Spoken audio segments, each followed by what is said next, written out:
اقرأ باسم ربك الذي خلق خلق الإنسان من علق اقرأ وربك الأكرم الذي علم بالقلم علم الإنسان ما لم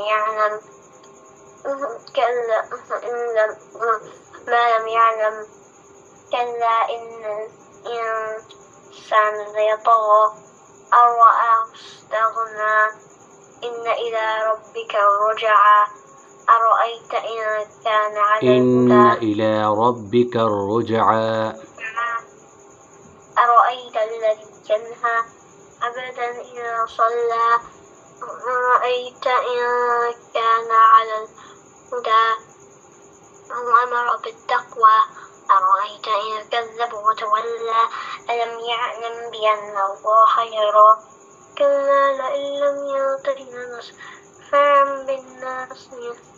بالناصية كاذبة خاطئة فليدع ناديه سندع الزبانية كلا لا تطعه واسجد واقترب. Very good, mashallah. Next surah.